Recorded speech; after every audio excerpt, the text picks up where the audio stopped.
but I want to quickly Yeah. ask you this burning question. What are the common money mistakes many immigrants make? Right. How long do we have? So in the UK, if you come in today, decide you want to buy a Mercedes Benz, the latest one, and you have good credit, you can just walk in, drive it out, and go.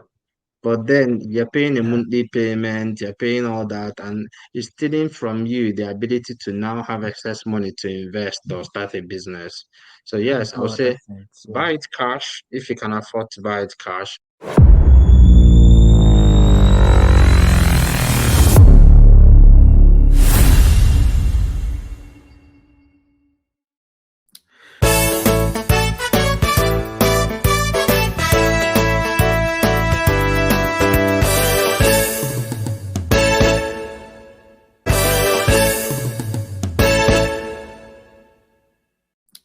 Good evening, everyone. You're all welcome to our very first edition of JAPA Conversations, brought to you by CareerEdu, Nigeria's largest relocation platform.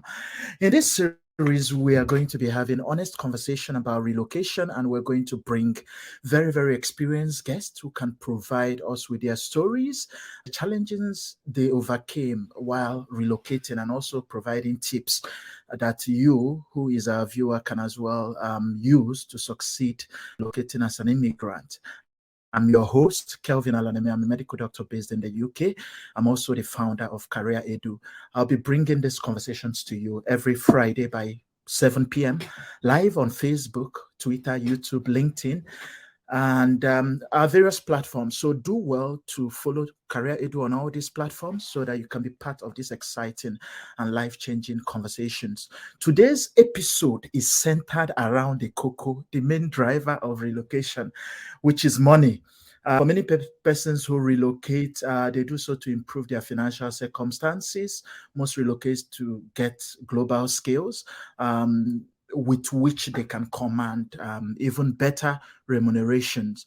But we're also very aware that a lot of people get trapped financially, especially you're coming abroad, which is mainly a credit-based society, and before you know it, you are all in debt. So that is why the topic we are treating today is very peculiar and interesting, and it's titled "How to Build Wealth as an Immigrant." And today, I'm very, very privileged to be bringing a very, very special guest. Our guest today is a special gentleman. He relocated from Nigeria to the UK for his master's, and currently he provides financial advice and services to doctors as well as other high net worth individuals who are building wealth. He's very experienced in financial planning, mortgages, insurance, and a lot. We're going to hear it all today. Ladies and gentlemen, with a resounding applause, let us welcome my own brother, Dr. N.D. Egwim. Thank you for having me, Kelvin. Yeah, I'm honored to be here. And yes, of course, I think it's overdue. We had a few discussions. I thought, why are we not recording these things? This is pure gold. Yes. And in your typical fashion, you've sort of like gone for it and set it up. Yeah, I'm sure we'll have some really good discussions. Thank you very much. We are going to start. I'm going to start from the very, very beginning. Tell us about your relocation journey. Why did you leave Nigeria? Right, I know most people, or like you said, the main reason people left Nigeria was economic. And in my case, I plead not guilty. Originally, I thought I was doing quite well in Nigeria. I had a few businesses, and I also was working in an NGO. But it got to the point I felt I needed to move forward in my career, and I decided to go and pursue a master's degree in the UK. In those days, there was no career edu, so you had to figure out everything by yourself. You had to Yeah. do the research. There were a few agents, but half of them did, and quite a few of them they didn't really know what they were talking about. One thought that London and Nottingham were in the same city. So, Yeah, so this was 2014, 2015. So I was okay. fortunate to get a full scholarship. Well, Wow. not well, tuition scholarship to cover my Okay. school fees, quite similar to the one you got to go to Yeah. JCU. Yeah, so that was the beginning of my journey to go to the Okay. UK. I arrived here. Actually, today is actually my 8th year anniversary of living Wow. here. Wow. That's amazing. That's honestly, it's very heartwarming to see immigrants who have actually done it, and that is what we've been doing all through CareerEdu. When we started, I know we've brought a lot of people on the platform, chevening scholars, PhD holders. So we are very key about, location is a life-changing journey, right? So we want people who have done it to come and tell us exactly how they did it. So it's follow who know road, so to speak. Okay, so thank you very much. I'm really very happy for you. Okay, at least that's 8 years. 8 years is not 8 days. Oh. Okay, No. so a quick question: is there money to be made in the UK compared to other places like US, Canada, Australia? Because whatever is keeping you in the UK actually is has to be something. There is something you saw that we are not seeing. Okay. Yeah. Yeah. So when we answer about money, because our platform is moneywise.com and it's all about money. We first want to know, um, when you talk about money, a lot of times people think about it from one dimension. I'll say compared to where you're coming from, if you're coming from Nigeria and you have a clear plan, there's definitely a lot of opportunities to really go very, very far financially. What I think I can say this and still be modest. You can make a bit of money in the UK. Okay. HMRC, not listening to this podcast, but yes, you can make some really, really good money in the UK, but you've got to be organized, you've got to be planned. You can't just come into UK and randomly go into debt randomly. So start with a very good foundation is really important. Yes. So I think so. Yeah, there's money to be made in the UK, but it all depends on how well you plan yourself and what you're doing. Okay. The second part of the question, I believe you omitted it in maybe not intentionally. That is, I'm trying to compare to Yeah, US, Canada, and Australia. I know it's relative, okay, because it yeah, depends on what you are doing, depends on a lot, and it also yeah, depends on where. So I think the choice of a place to relocate is very, very individual dependent. I've had a lot of people ask me, oh, which country is the best for me to go to? And yes, there are a lot of things to consider. So I believe that is why answering that question may be. We might come to that later, but I want to quickly yeah. ask you this burning question. What are the common money mistakes many immigrants make? Right. How long do we have? No, let's keep talking. Let's keep talking. I'm just kidding. I'm just Okay, kidding. I'm That's a done. very long list of common mistakes. Okay. So I think the first thing, I think it's best to talk from my experience. The Yeah. first thing is neglecting the important role of exchange rates. Because when I first moved in the UK to the UK, I assumed, oh yeah, I've got it all planned. I didn't plan to work at all for the whole 1 year. And I thought I'll finish my master's. I'm heading back to Nigeria. This is exactly my plan. This is what I'm going to do. But within 3 weeks or 4 weeks, the exchange rate sort of went up dramatically. And that sort of that was a big deal for me financially because it meant that whatever money you thought you had gone down in value. So I'll say Yeah. don't underestimate the impact of exchange rates. And if you move to the UK, whatever currency you have, maybe consider changing it straight away to pounds. Okay. That's number one. But quite a big one, which is part of what we deal with in MoneyWise Doctor, is credit. In a lot of times, UK runs a very different system. If you're coming from a different country like Nigeria, there's not a really clear, strong credit system. So things like if you want to buy a house, it's simple. Let's say, Kelvin, you've known me for a few years, and Yeah. if I came to you and said, Kelvin, I want to borrow that your new book, new book you just bought, it's in Yeah. backlet. And you say, oh yeah, probably borrow it to Andy because I know he has borrowed the book from me before and he returned it to me. Right? Andy should buy his own book, but I'll borrow it to him. But if you met someone randomly on the street of London, on the streets of London, you wanted to borrow your book, you probably say, well, I don't know you, I don't know how you behave. So Yeah. this is about the credit system now. When you Okay. come to the UK, the credit system doesn't know you. If you go to a bank and you think, I want to borrow money, I want to buy a house, I want to put down some money and buy a house, as a lot of people do right here in the UK. Don't know your credit, you haven't built a good credit, maybe you've not even registered um in the electoral register, and basically you're not existent in the system. And for some other people, the flip side will be that they might have borrowed money and not paid on time, or they Uh, forgot to pay.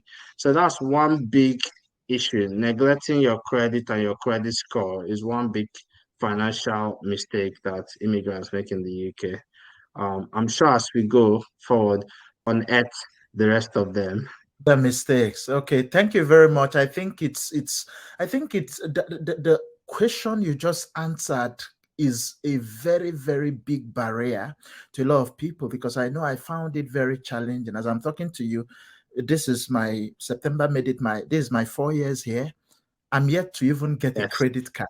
It's ridiculous because, you know, this hard caked information we had coming from Nigeria, we don't yes, want to owe, we don't want to owe, we don't want to do this. So as a result, we usually see debt as very bad from where we're coming from. yes, But you come here to find out that debt is even good. People, you're encouraged to borrow. I'm still overcoming that mental barrier, okay, because I know having a good credit score, my banks have been asking me to come and take, but yeah. yeah. So I'm how sure easy? they're probably Yeah, chasing you yeah. around, Kelvin, They because come, but yeah, you understand the fact that I think I will use it to build a credit score. I think ultimately that's something one need to do. You use the credit card not because you necessarily need the money, but you can use it in place of your debit card to actually build and absolutely. build your score. Okay, I'll how give you an is example. I'll give you an example in my case. I think my first 3 years, I never used a credit card, never okay? went into any debt. I just paid cash. I'm not playing those games. Yeah, Then at some point, I decided, well, I now wanted to buy a house. I spoke to a mortgage advisor, and when they looked through, I spoke to some banks. So what we'll do is rather than apply, because if you apply for a mortgage and they turn you down, it's going to affect your credit score. It will make it harder for you. wow, So the mortgage advisor went and spoke to some banks or some lenders, and they said no, we couldn't lend any money to this guy because he hadn't had any credit.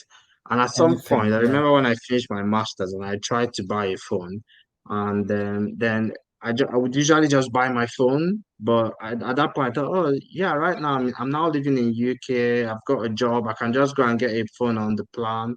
And they said, no, we can't really give you because you haven't got any credit. any So that moment, it took 3 years for me to get that to that aha moment. I realized yeah I need to get into the credit system. I mean, system like you already pointed out, it's not about borrowing money and not paying back.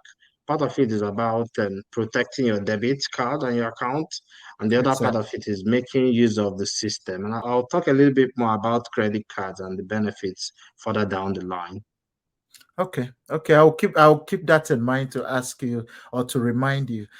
Just a quick question about doing businesses in the UK, because I know a lot of people do come with their families, their dependents, and as we know, Yeah. dependents are unlimited in what they can do. So, how easy is it doing business in the UK?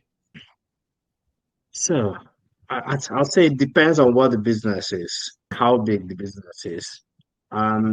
For instance, if you were in Nigeria, I remember I started multiple businesses while on campus. I started multiple Yeah, businesses back then.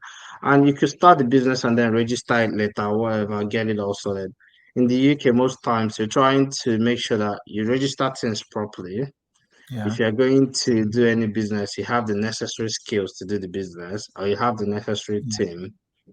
But that being said, I would say it's no different than here. I think there are actually some advantages that makes it a bit easier to do business in the UK. I'll give Okay. you example with yourself, Kelvin.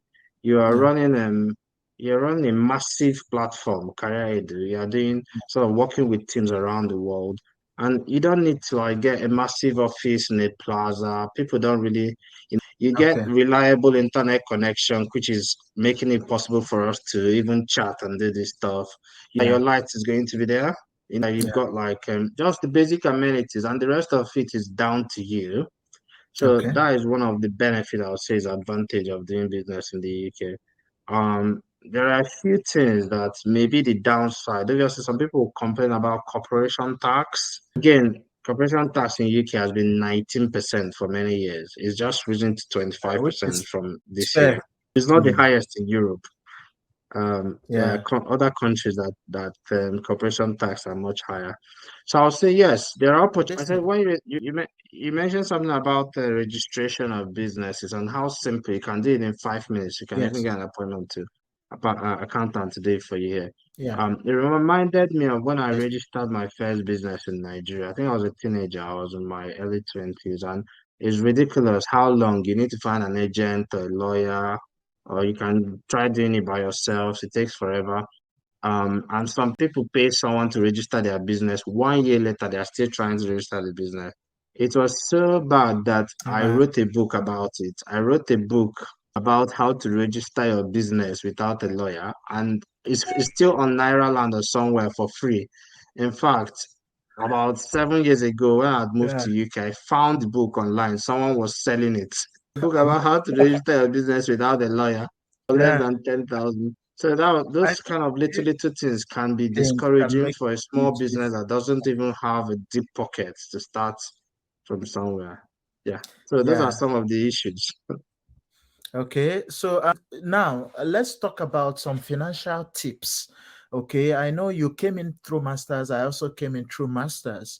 Okay, so and this is September, October. A lot of students are coming in, to start their masters as That's well. okay. I know from CareerEdu, within the past 1 year, we've helped over 1,500 people coming, mainly through masters, but also through other pathways.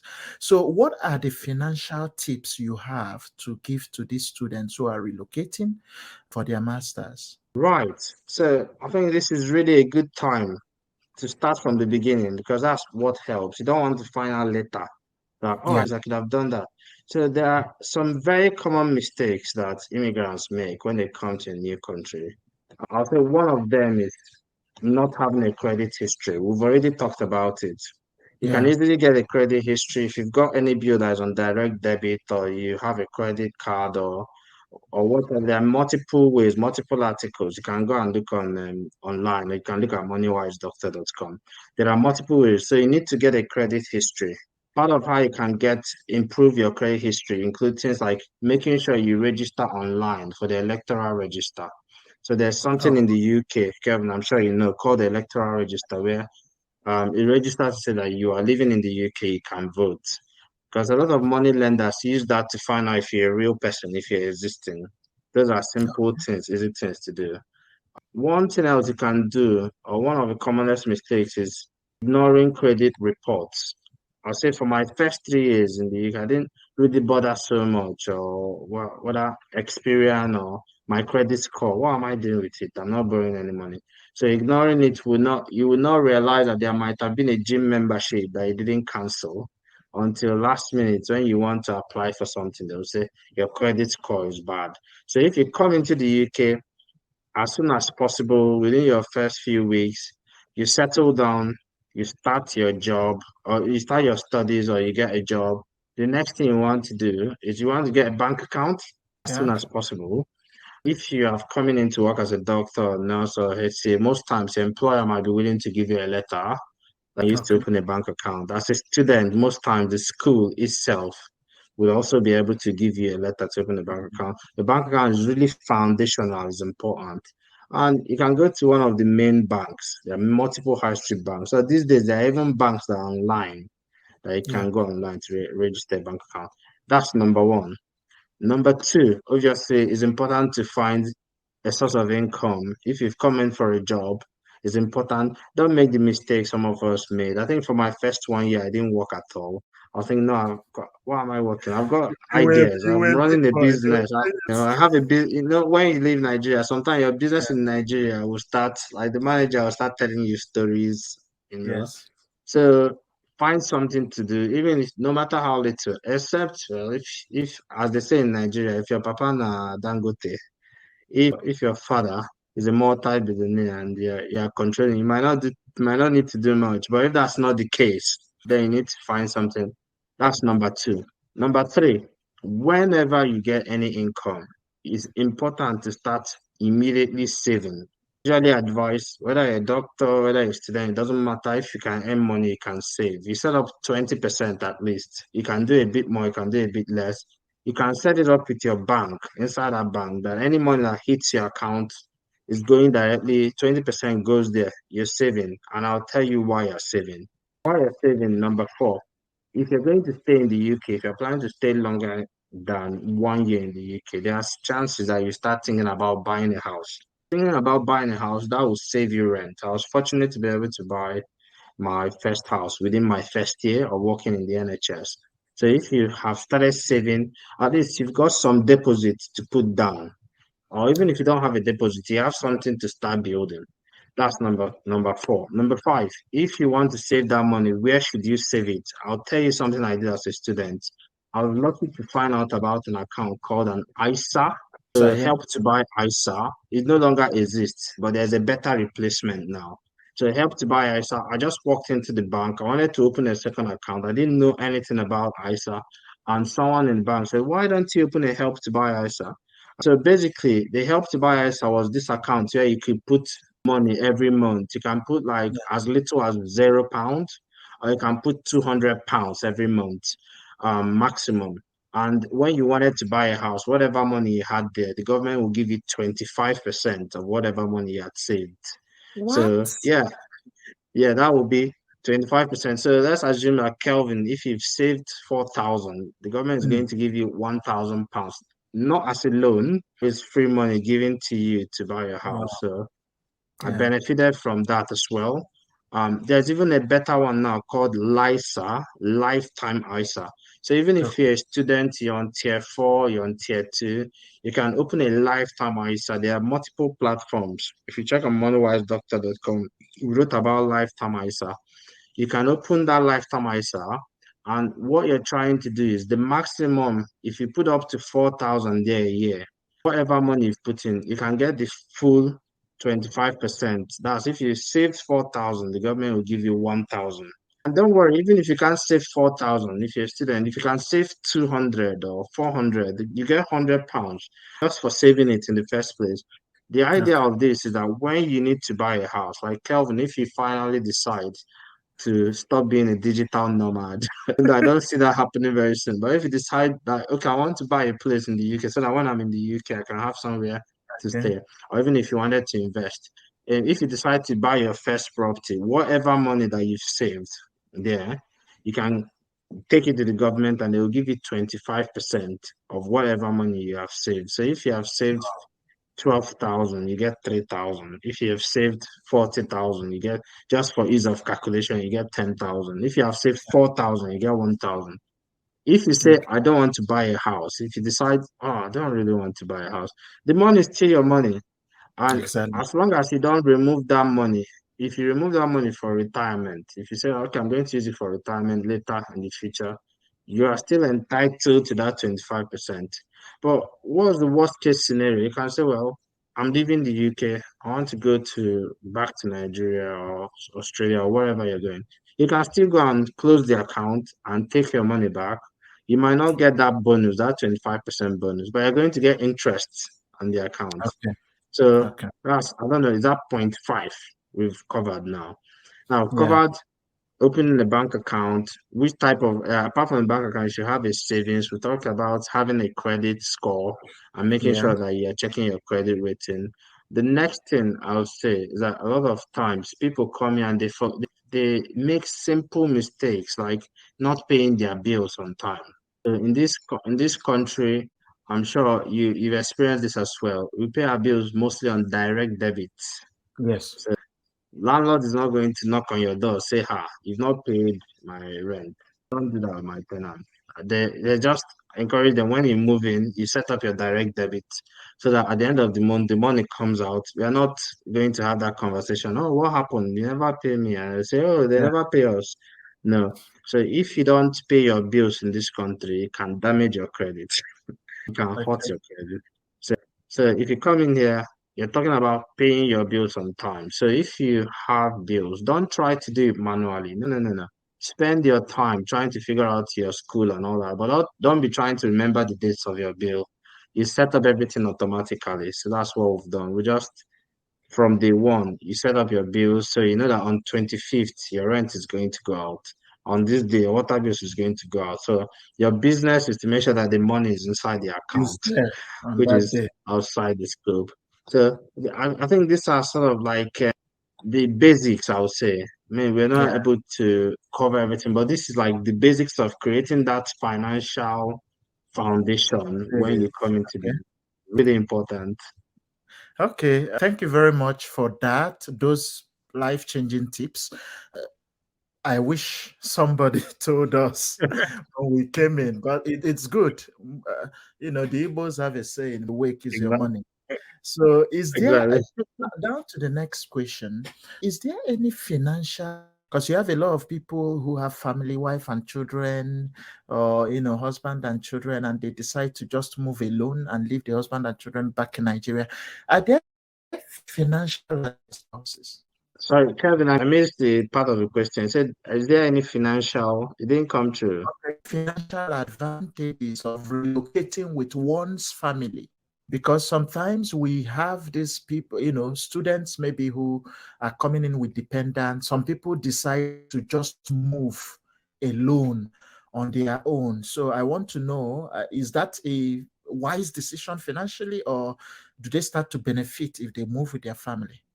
Thank you for bringing up that question. I wouldn't have thought about it, but it's really, really, really important. And I've talked to a lot of Yeah. people about this thing in the past because I've seen premium tiers from some people sometimes. Um, Okay. we're talking about financial, right? We're not talking about Yeah. other benefits. We're not talking about other, having your family around. I tend to suggest that because it's a new country for you, your earning capacity as well might not be that high. It is sometimes better to first move, especially if you're moving. When I moved to UK, fortunately for me, or what it was then, I was single, so I didn't move with my family. I got married later down the line. So if you move to the UK as a single, if you move with a family, one, there is a you can't stay in one room. You can't say, "Oh, Yes. I've got like three children. Let's manage." No, no, there's no managing. The council, the government, there's a minimum amount of space you need. If you've got like two children, there's a minimum Yeah. number of rooms you need, right? And it affects everything else. If you're going to need a three-bedroom house, that means you'll be paying more rent than someone who needs one shared room in a hospital accommodation. If you are living in Yeah. a three-bedroom house, there's something called council tax. I'm sure those of us that live in the UK know council tax. You probably pay more council tax. You probably pay more for light and for water. And also, if you've got little children, you've got to look after them. Childcare Okay. is not cheap. Some of us spend quite a lot of money on childcare. So if you can, and if your partner or your family is in support of it, I think it's better sometimes to move. You can get your visa for everybody. And the first entry, obviously, this is your expertise, Kelvin. I'm not going Yeah. to try to explain that part, but I think the first entry is good to come in first. Maybe Yes. they can come in and then you stay, especially if you are the breadwinner, stay and figure things out. Maybe Yeah. give you a bit of time to earn some money, get a soft landing for them. Find somewhere for them to stay, maybe rent a better place, talk about schools if you've got children of school age. So yeah, I Exactly. think financially, I couldn't have done some of the things I've done in the early days if I was married. It would have been very difficult. Not if I was married, but if I had a If you family had a here with family, me, I yeah. was thinking Because then, of it. exactly, I need to explain that clearly. Because then, if Hmm. you come back in the evening, you want to work on your project and you're thinking of a new business you want to start, and you've even got like some things you need to do, a website to code, and Yeah. you've got a family there, you need to give them some time. Also, apart from that, basically your bills are higher if you've got a family. If you've got a Exactly. child, a certain age of children, you can't leave them alone at home. You can't just say, "Oh Yeah. yeah," and you can't take them to your neighbor and say, "Oh yeah, neighbor, And say, look and you, after I'm them just for going me. to know." So yeah, I Yeah. think So that answers the question. What do you think? it does. It does. I think if so the thing is, I've in this line of business, and I always advise people, but then everybody, so unless it is an emergency, Okay, Yeah. unless people will die if you leave them behind. Because I've seen families, I've cancelled families, I've seen issues where the wife will say, hell to the no, you want to leave me in Nigeria and go away. So, do you understand? And she is saying, if you're relocating, we're all relocating together. And We are I felt moving together. can be tough because I knew how hard it was for me. I had a family, I had a wife and two kids, and we Yes. did move at once. I came alone in September, and it was crazy. Yes. But then by the time they Difficult. joined me in January, I had already gotten some footing, paid rent. Yeah. Because when you are coming, most times you don't even have accommodation. For some people, it's Yes. just Airbnb you book for the 2 weeks. Call. And booking Airbnb for a family of four, family of five, you're going It's to, not it's cheap. not normal Airbnb, oh, it's two-bedroom flat Airbnb. So It's if normal Airbnb is paying £50 or £100 per night, you are paying 300, 400 per night. So by 300. the charge Yes. on your head for 2, 3 weeks. So because the normal thing, because of how it is to even get accommodation here, accommodation is the biggest Yes. problem. I've always said it. Because of how Oh, it's hard it big. is. Yeah, because of how hard it is, sometimes landlords will not even rent a house to you until they see you. So you have to come for viewing. And if you even Yes. rent the house without seeing the house, you may be in for a long thing because you may come and after paying rent, you will see that maybe you don't like the place or it's small or you don't like your neighbors or it's Yes. just a lot of issues. So it's always Yeah, advisable to exactly. pick somewhere temporary, stay for two Mm, weeks, then come. Within that 2 weeks, you do as much viewings as you can, look for house desperately, mm. get something. I know a lot of people that came alone and then worked for maybe 1 month, 2 months, saved some money, then got a 3 bedroom flat, and then brought their family. It's usually the easiest way, and then It make tends to plans. work quite well. It does. Otherwise, if you come with your family and anything goes south, all of them go there outside, or there is no under bridge here. You will just be outside. No, it can Okay, be so harsh, especially no, if it's during winter when it's oh cold God, and everything. yeah, You can't be can saving on winter bills if your children are cold and you've moved from Nigeria. You can't be saving on heater. So exactly. that I think I agree with you on that one. Okay, so down to another question, which is very key. Okay, what do you think is better with regards to housing? Is it to buy a house or to rent a house? So, right. So this question is something I've talked about quite a few times and written about. Yeah. When you are new in the country, I always advise to rent. Okay. If you are new in an area, I always advise to rent. Except again, if you go back again, if your father is Dangote and you've come with lots of money and you think, oh, I'm just gonna buy maybe two or three houses. Yeah, but if you're just coming in, of course, most times you need to rent first and then learn the system, build your capacity in terms of savings and deposits, Yeah. check your credit score, make sure everything is in place before you go to buy. So at the beginning, I think renting is fine. But I tend to suggest to people, if possible, be targeting that after 1 year. Worst thing, if you don't do it after 1 year, you can do it after 2 years. If you don't do it after 2 years, you can do it after 3 years. But be targeting that this is my plan within the next few years or within a year or two, I want to buy a house. And if it's not going to work out in the first 3 years, maybe just have it in mind. Because I understand that some people might come in, maybe they don't earn a lot of money, they have dependents. Obviously, there's something called the black tax, which I'm sure Yeah. you know about. A lot of times you have to send money home, and that's our culture. You have to carry your family along.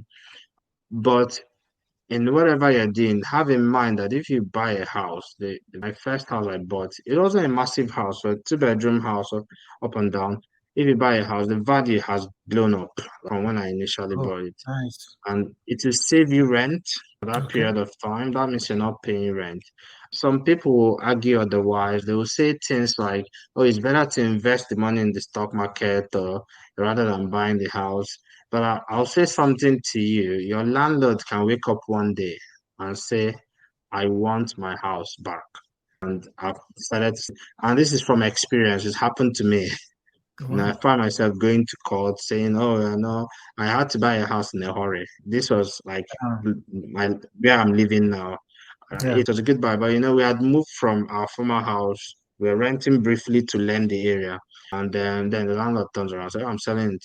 So I'll say, if you come into UK for peace of mind, for financial security, as an immigrant, start planning to buy a house from day one. You don't have to buy a house immediately, but have it in mind, start asking Fine. questions, learning about things, and start planning. But at the beginning, please start with renting. Renting. Okay. Thank you very much. Down to the next question. The next question is funny because I think last week I made a post about not owning a car and not, Yeah, not even thinking I think about that it. was after we talked. Yes, after we spoke, and a lot of people were like, "Go and buy a car. You need it. You deserve it." Yeah. A quick question regarding car ownership. Okay, Yes. which one is a better financial decision? To buy a car outright with cash, because I've had this argument go up. Some people will advise you it's better to buy a car outright with cash or to buy a car through financing. What do you think? Thank you again. I think you're asking some really, really pertinent, really, really important questions. Maybe this Okay. should be like three podcasts. Yes, so I've done both. I Okay. bought with financing, where you pay some and then keep paying, and I bought Yeah. outright. And from the purely financial point of it, a car is a liability, basically. If you're buying a car for your Okay. business, if you're into trucking business or your car, you need it to do your business. Okay, maybe it's an asset, whatever. But Yeah. generally, a car is a liability. Well, liabilities are nice sometimes. I have a nice liability in my car park. So a car is a liability. Now, I think the decision to borrow money to buy a car, for me personally, I look at it based on what is the interest rate. So the interest Okay. rate currently are super high in the UK.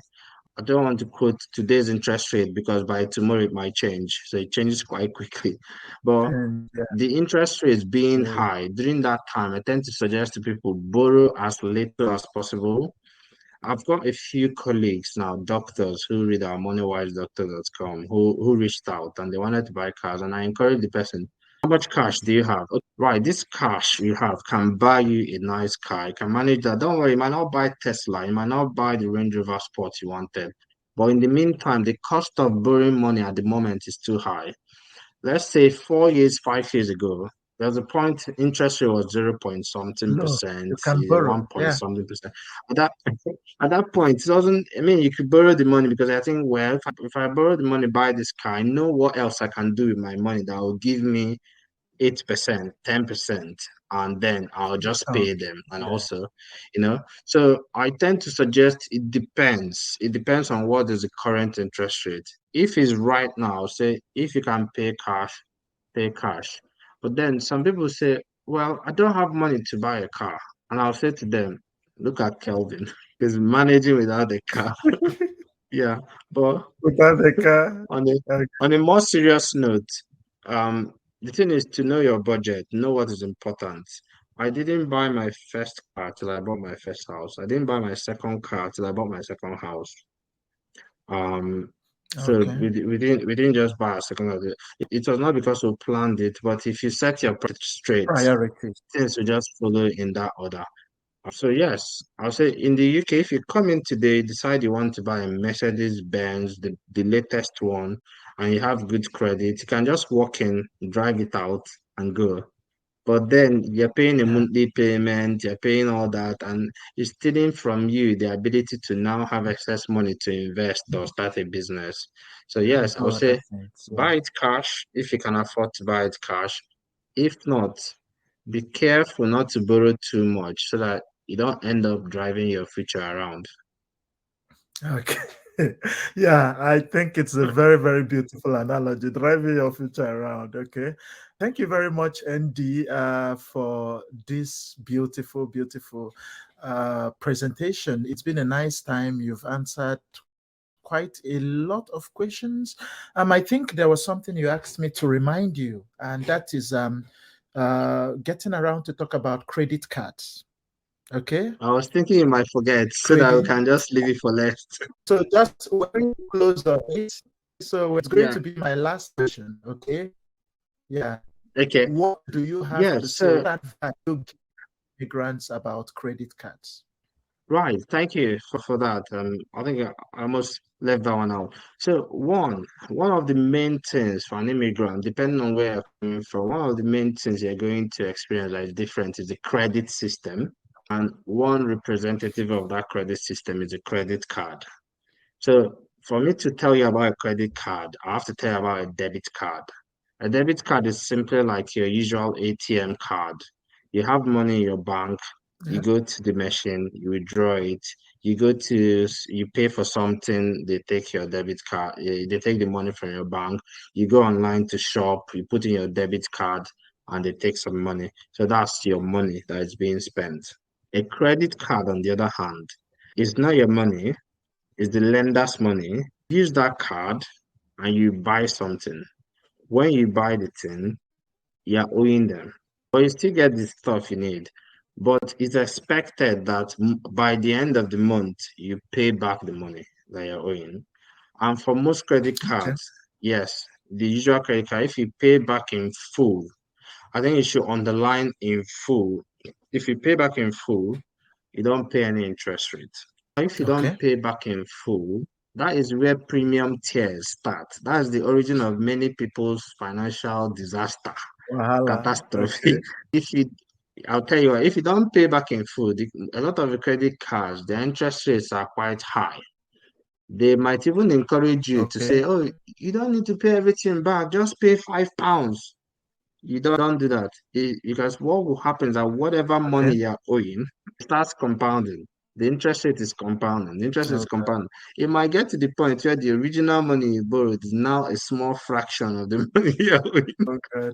That's a Yes. trap. You've entered a So bind. it is a trap. So the story is this: don't let the credit cards use. And how can you use the credit card? One, I use the credit card for all my transactions. My debit card rarely sees the light of the day. If I want to do Beautiful. something that requires cash, then the debit card comes out. I use my credit cards for all transactions, but at the end of the month, I've set up my affairs in such a way that all the credit cards, the business credit card, the personal credit cards, the credit card for everyone in the family, it links back to a specific expense account and it comes out Okay. in full at the end of the month. So it's set up automatically. I don't have to remember it. All I need to make sure is that that account, yeah, is coming out from has money. So as long as that account Money. has some Yes. money, it comes out in full. So when I'm spending money, I can't go and buy if there is a watch. If I see a nice Rolex watch and it's let's say even if you're buying one of 25,000 pounds, and I think, oh, at the end of the month, I'm not going to have 25,000 pounds. But I won't dream of it. Okay. Exactly. So I'll use it for my day-to-day things I can use, things I would have Yeah. ordinarily bought, Done you know. with your debit Um, card. Okay. exactly. What that does for you, the benefit is one, your credit card, if you're hacked for any reason, I've been once on a holiday in a different country, and then they sent me a message that I was shopping in Orlando in Florida, and I said no, I'm not in Florida. I was in a different country, and they said this guy has done quite a bit of shopping, but it's not my money. I'm like, what's going Okay. on here? Did I It's go the to lender's money. Disneyland? So what did I do? I pick up the phone, I called the credit card company, and I said, it's not me that did this thing. Don't accept these charges. So okay, they'll start investigating it, they might block it. I carry on living my life. Whenever they figure it out, they'll let us know. If Okay. it's my debit card and the person has shopped with my money, maybe I shopped with £2,000. I think most times you find that the bank is not as interested. They might be helpful, they might Exactly. try to be helpful. Yeah, but your money is not, maybe you needed that money to do something. It's Maybe you gone. needed it to, to pay for something. Yeah, so that's one advantage. Yeah. The credit card, using your credit card secures you against that. The second thing is security. I think for credit card, I think a lot of times you need fewer details. You can put in your details and all that, but it's been told, it's been well researched that it's harder to hack you with a credit card than with a debit. Debit card. Okay. The third thing about the credit card is ability to get like that short-term relief. It's more like you're borrowing interest-free money as long as you're paying. Let's Okay. say you need to make some payments. You're new in the UK, you've not gotten your first salary or your salary is on the way, but you've got a credit card, you can make payments and then pay later. Yeah. And I think these are some of the benefits. And the fourth but final thing, which is one of the main reasons I use a credit card, is called rewards. So some of my credit cards, they give you Okay. points. So I see you Okay. know about reward, and of course you know about rewards. So this credit card, they give you points. For Mm. instance, if you buy something, they can say for everything you buy, you get like one pound back or 50p or whatever. And it Okay. looks like it's not much, but I Yeah. have some credit cards that have yielded up to £1,500 rewards. Some of them Wow. give you flying Mm. points. Yes. Yeah, there's quite some of them Exactly. like that. Yeah. Like like 2 weeks ago, we had quite a few friends, like 3 or 4 that got married, and we wanted to buy them gift. My wife she remembers everything. She said, "Oh yeah, let's go and look at those stuff." So we went to use those points to buy the Mm. gifts and all that. Wow. Some of them give flying miles, and you can get an Now. airline ticket. So that is some of the Mm. benefits you can get. That being said, you can live your life without a credit card. So yes, you Okay. can live your life in the UK and be fine without a credit card.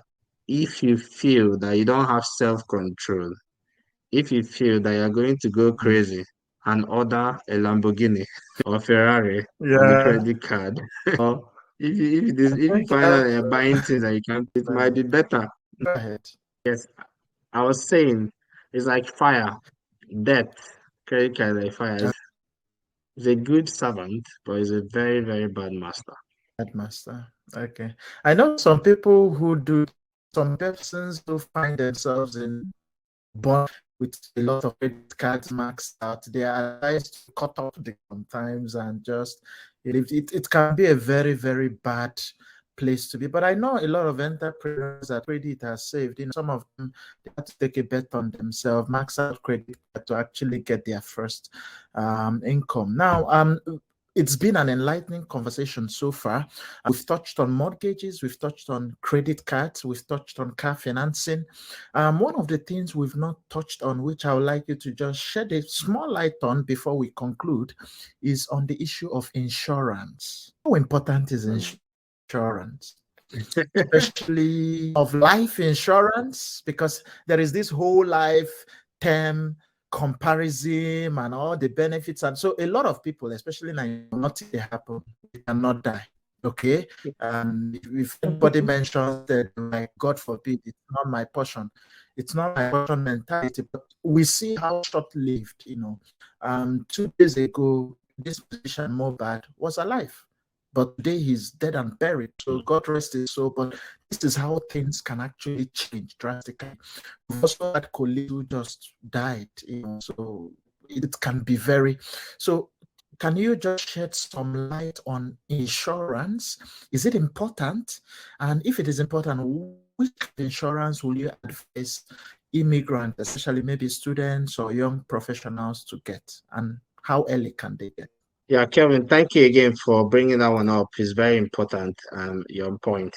Yeah. When it comes to insurance, basically, there are insurance that in UK don't have a choice. If you are driving a car, you can't drive without a car insurance. If you go Yes. out, you get arrested. If you drive without a car insurance, you could get arrested. But when it comes to things like life insurance, disability insurance, critical illness insurance, nobody chases you around for it.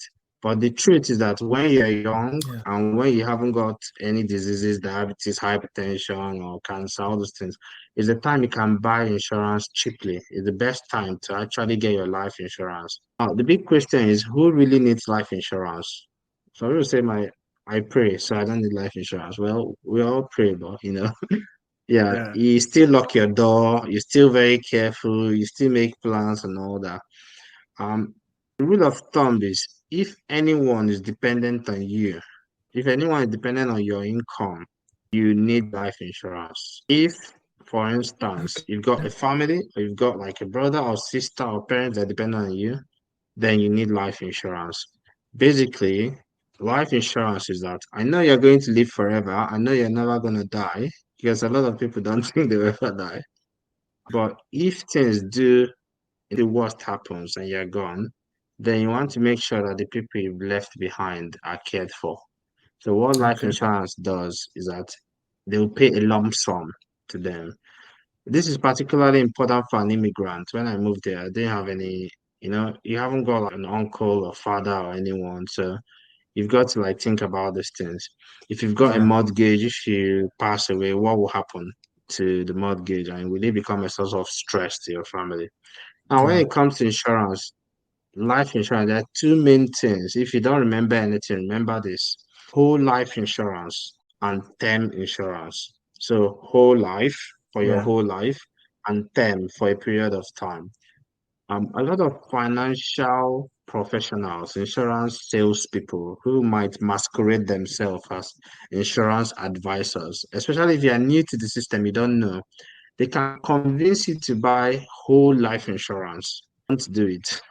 I suggest you don't do it. Okay. Whole life insurance basically covers your whole life. And I'm thinking, well, Kelvin, you're a young man, you are 36 years old.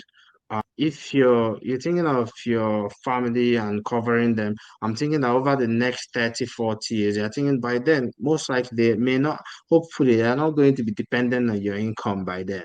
So why would you buy insurance that will cover it till you're 92 or 93? So you're just paying the insurance company. So what we tend to advise is rather than buy whole life insurance, buy term insurance. So you're buying for a period of time. You can say, I'm buying for 30 years, I'm buying for 40 years for this period of time. And it's usually what we tend to suggest is more financially sound. And a lot of times, people that sell whole life Okay. insurance, they'll tell you that it can also be an investment, but the investment is not going to perform as well as normal investment. So that's one thing on life Okay. insurance. There are other types of insurance. There's critical illness insurance, there's disability insurance, especially insurance that covers in case you get things like cancer or stroke or heart attack. There's disability insurance or income protection. But I think for most people, the place to start is life insurance. And I think we've done quite a detailed article on that. Okay, thank you very much. That was a very, very robust answer, enlightening and educative session. This will encourage our viewers, everyone. If you have any questions, kindly leave it in the comments. Me and Andy will be to answer those questions. And then please check out Dr. Ndobisi Egwim online. He's on LinkedIn, Facebook. I will tag him to this session. Check out moneywisedoctor.com. Okay, there are a lot of financial articles that will help you. It's not just for doctors. Some of the things that are practical financial advice, but they can find very, very useful. Okay, so we don't want these sessions to be too long. So I really, really appreciate him for coming to do this. Andy, I appreciate you. It was just very short notice and you obliged me. And I'm very, very happy that you actually are the first. This is something we've been meaning to do. Actually, do it in September. So you see how long and you actually very from interviewing or having this conversation with, and we intend over time. It's going to be a weekly thing. Come shine, have these conversations with people who have walked the path. For instance, told us practical examples. You've bought a house, you've rented, you've bought a car, you've financed. Do you understand? These are concrete examples who have done it. You tell us really how you did it. Not we're telling you how did you get wealthy? You say, "Nah, God." Oh. We know it's God, but we need concrete steps, and that is exactly what you've provided today. So, on behalf of our viewers, on behalf of CareerEdu, we say very thank you to you, and Thank you. we appreciate you and wish you all the best. So, please we're going to see you again next Friday, 7. All my profiles on the platforms are verified, so you know you're talking to the right person. 20,000 subscribers just within this month. It's crazy. The past 2 weeks we are just at 2,000, and I don't know what has happened. But you know, the videos there are life changing. Various countries, our videos are very, very detailed with regards to the concrete steps you need to take in relocation. Today we dropped a video about France, the France tech visa. Okay, even for non-technical people, it's dropped videos on Netherlands and various countries. So please binge on our channel and get all the information you want and need. And this is me signing out, saying good night. Andy, do you have any words for our audience? Thank you for inviting me. It's been very interesting, and I've watched your growth with CareerEdu and the fantastic work you're doing. So carry on the great work. Thank you very much, Andy. God bless you, and good night, everyone. See you in the next one. Bye-bye.